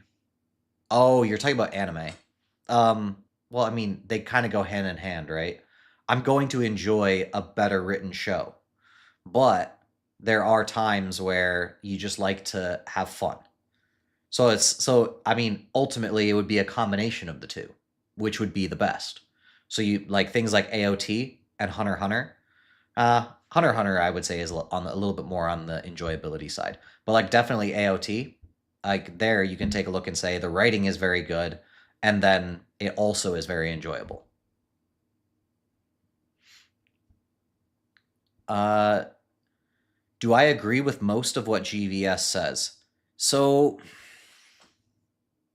here's the problem with answering a question like that, right? What will happen is if I say yes to that, one of you is going to be like, but he said this, but he said this.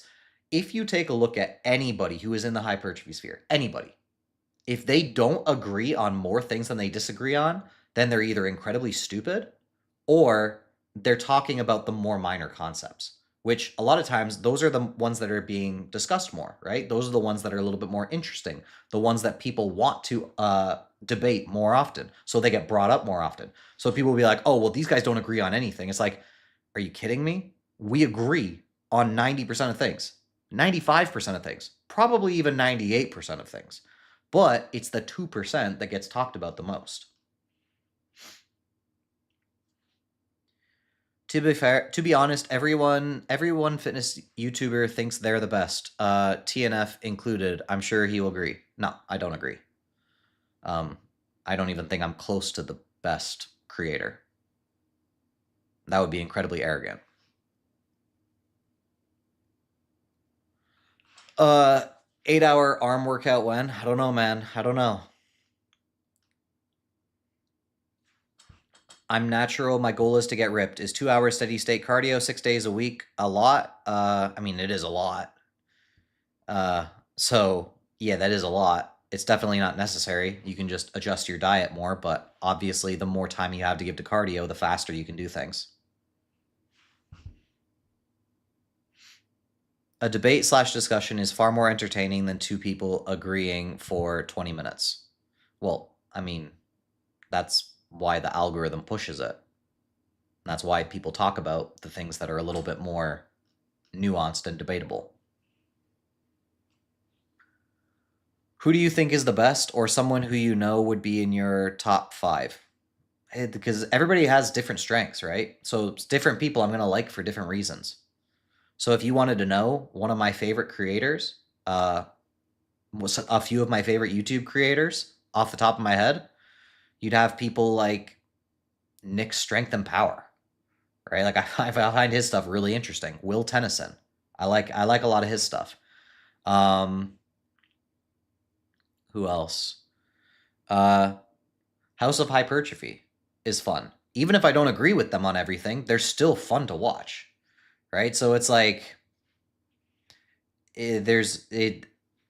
I find people entertaining, regardless of whether I agree with them or not.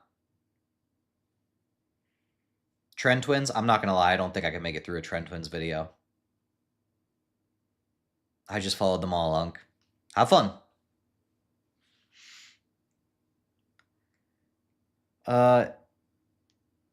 House of Hypertrophy goated. They put in time, right? When I watch videos like that, I'm just like, oh dang, I can't imagine the time that goes behind making this video. Does a sissy squat train the rec fem, or will it suffer from passive insufficiency? It depends on who you ask. I mean, it'll definitely train the rec fem. So if you say that it doesn't get trained at all, I think you're just being ignorant. But if you say that it doesn't get trained as well as it could, I think you could make a solid argument for that. I remember seeing some study on what was it? It was a study on leg extensions where I can't remember exactly how they did the measurements. So do not take this for me saying that this is a 100% certainty, but I remember looking it over and it seemed like the rec fem was getting better overall activity when there was a slight hip bend. It got less hip activity when you were dealing with like a 90, right? So you have the seat. Here's the best way to do it. So you have the seat like this, and then you have their legs going this way, and they're doing their leg extensions, right?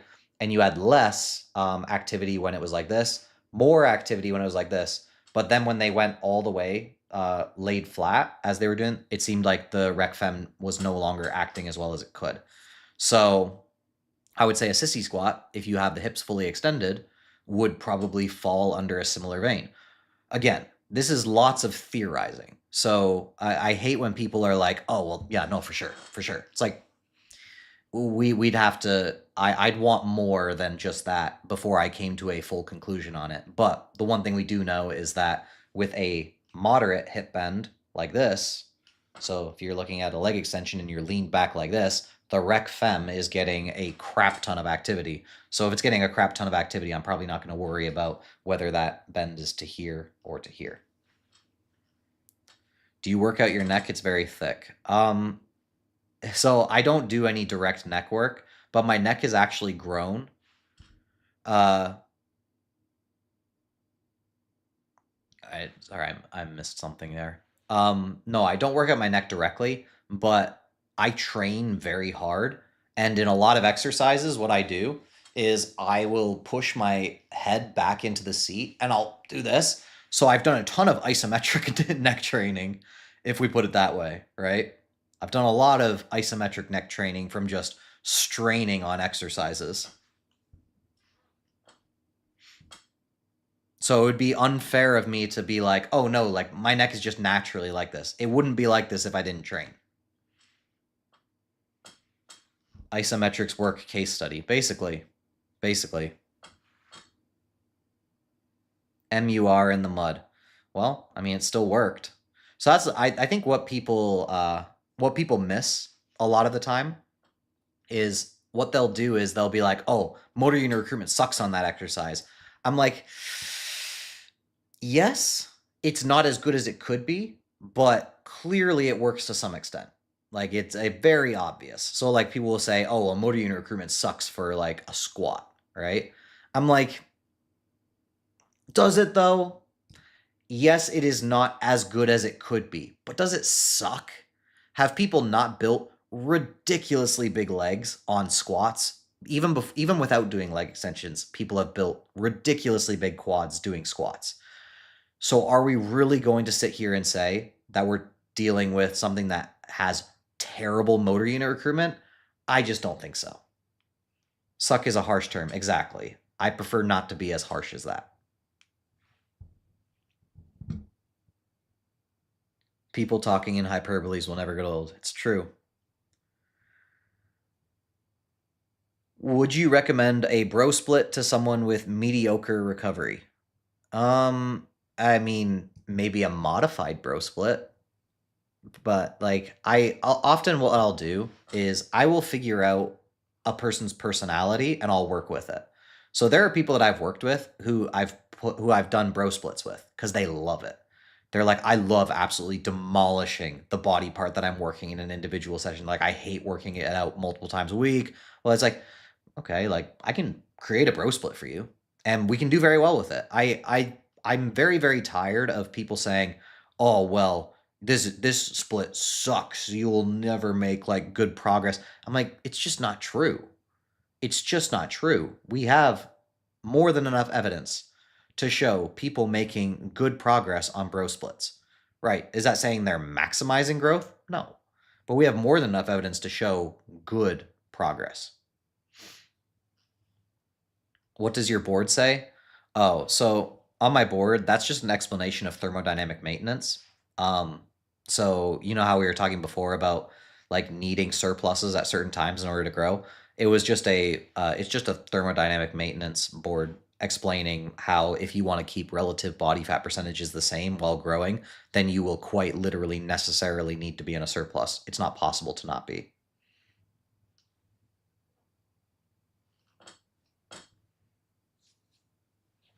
Does Will Tennyson have best 50 natty physiques of all time? No, not even close.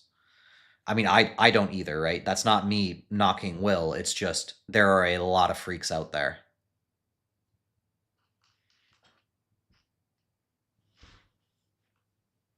You can't lose fat in a surplus, correct? Ooh, now we're getting to the interesting topic. Okay. You can't lose fat in a surplus. All right. Imagine a scenario. Imagine a scenario. Dang it. Where did my other pen go? Let's just say it would have to be a hyper-specific circumstance where you could lose fat in a surplus. Let's just put it that way. Can you gain weight and lose fat at the same time? Absolutely. You can absolutely gain weight and lose fat at the same time. But that's not what I consider to be a surplus, right? Just gaining weight does not mean you're in a surplus. And that's where people get confused. That's why I did this whole thermodynamic maintenance discussion, because people don't really understand what thermodynamics is or how it applies to systems. So what happens is you get people who are like, oh, well, I gained weight and lost fat. It's like, well, just because you gained weight doesn't mean you were in a surplus.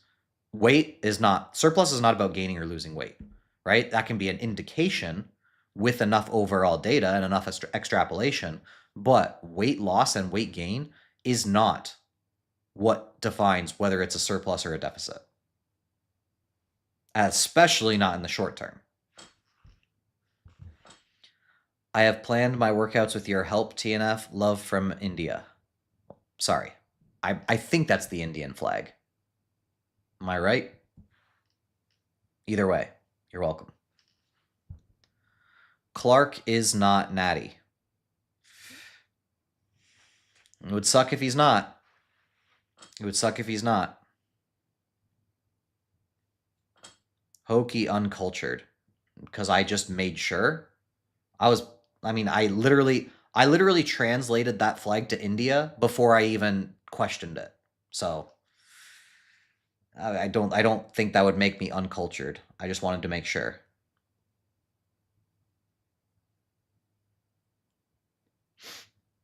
How accurate are our BIA scales? Not accurate.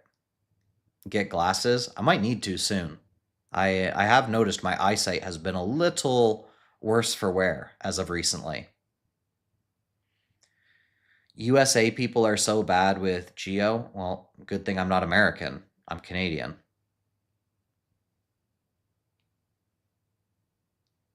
So I'm probably much better at geography than you, I'm not going to lie. I'm very good at geography.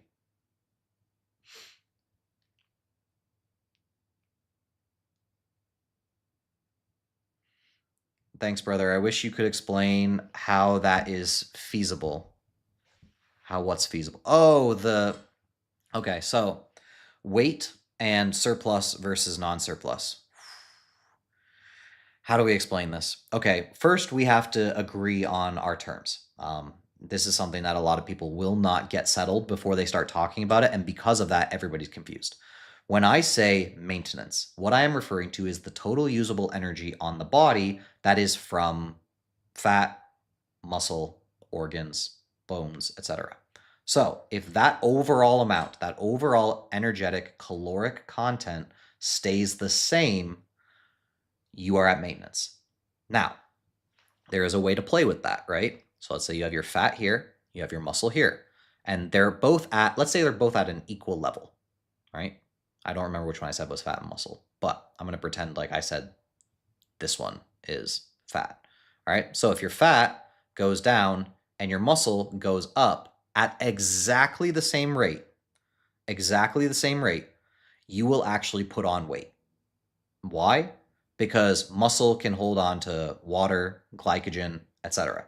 So it's like, so you're going to actually end up being heavier if you stay at a thermodynamic maintenance and you lose fat and gain muscle at the exact same rate, right? Because if the overall usable energy of the system stays the same, so let's say you went from having 10,000 calories of body fat and 10,000 calories of muscle, and you went up to 10,500 calories of muscle and 9,500 calories of fat, then you're going to be able to hold more water and glycogen in that muscle, and therefore your weight would actually be a little bit heavier despite being at an overall thermodynamic maintenance. And once you understand that concept, you can extrapolate it to everything else in understanding, okay, is it possible to lose fat in a surplus? Is it possible to gain muscle in a deficit? Once you understand that fundamental concept, everything else falls into place.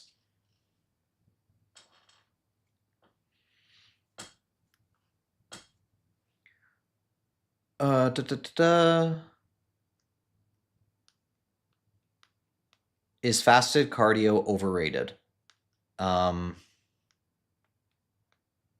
It depends who you're talking to. It's overrated by bodybuilders. It's underrated by general folks.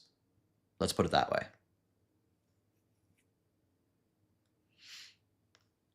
How much of a surplus would that look like tracking-wise? I just said it wasn't a surplus. We were just talking about maintenance. What are you talking about?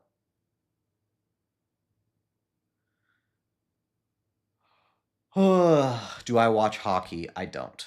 I used to watch hockey growing up. I used to watch a lot of hockey. But everybody in Canada watches hockey, so I shouldn't say everybody. A lot of people in Canada watch hockey.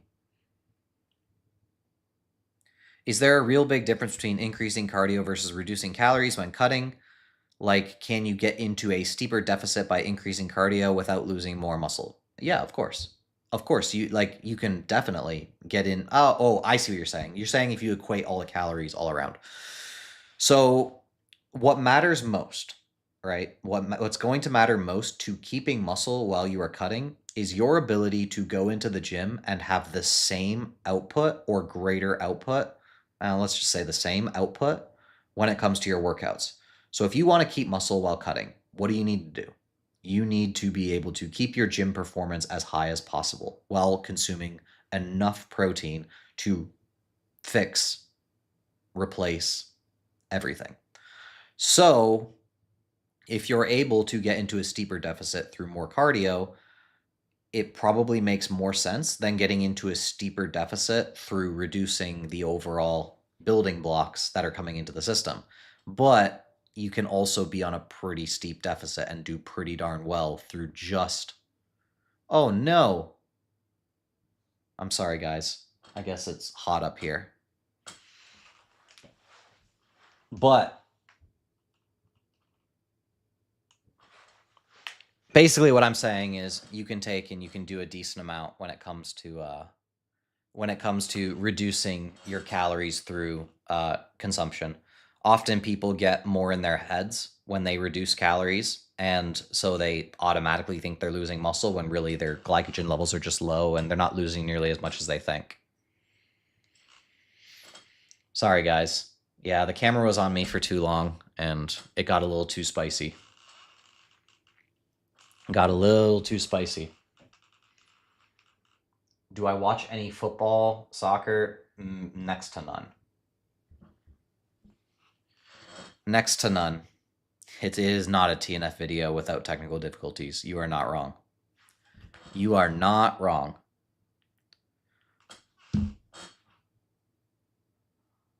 Aren't you bound to lose strength because of changes in leverages? How would you tell the difference? You don't. You don't. You're never going to know with 100% certainty. But yes, you can lose strength simply through leverage differences. But that is why when I'm trying to determine, if I'm trying to determine whether I'm gaining muscle or not, I do something all the time, right? I think often people, they view it wrong. They're like, oh, well, am I progressing on my biggest exercises? Therefore, I'm gaining muscle. I'm like, that's the worst way to do it. The best way to figure out whether you are building muscle, if you're trying to do it in terms of you can't see it visually, you're not sure, but you're trying to figure it out, the best way to confirm is actually through hyper-specific isolated exercises. So something like a preacher curl.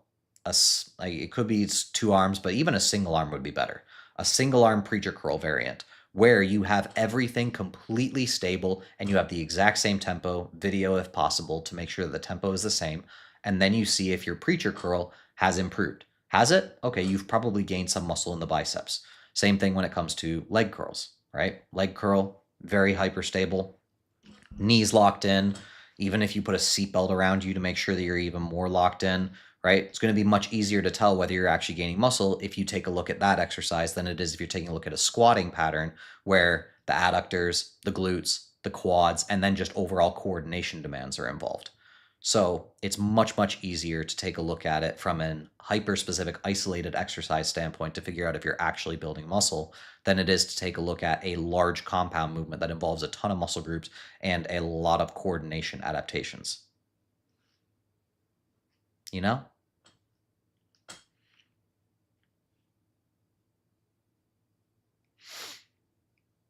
What age did I start lifting? It depends on what you mean by lifting. Because whenever I get asked this, because people are like, because they want to know, the reason they want to know is because they want to be like, well, how long have you been training for? It's like, dude, I grew up a lumberjack. Like, I probably had my newbie gains out of the way earlier than 99% of you guys. So it's like, I wasn't in the gym, but I was lifting logs and chopping wood all day. Not all day, but you know what I mean. And then I was doing individual lifts for sports when I was like 13 or 14. I wasn't doing bench press, but I was doing some squats and stuff like that, some deadlifts, some calisthenics exercises. Man, I keep losing you guys. But basically,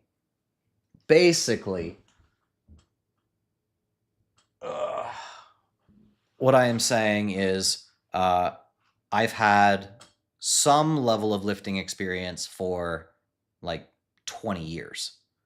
But if we're talking about like actually being specifically into more bodybuilding style lifting, that would have been closer to my 20s.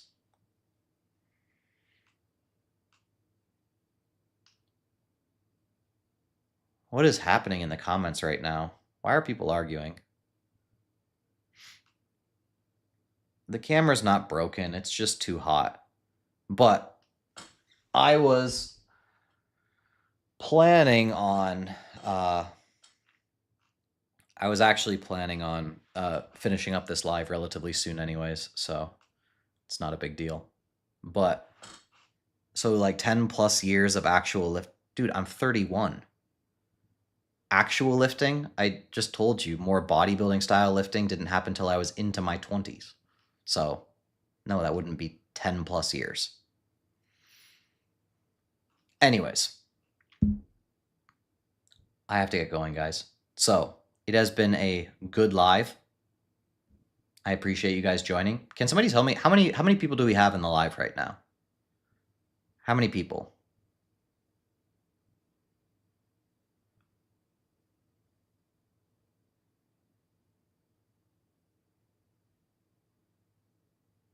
Uh, 300.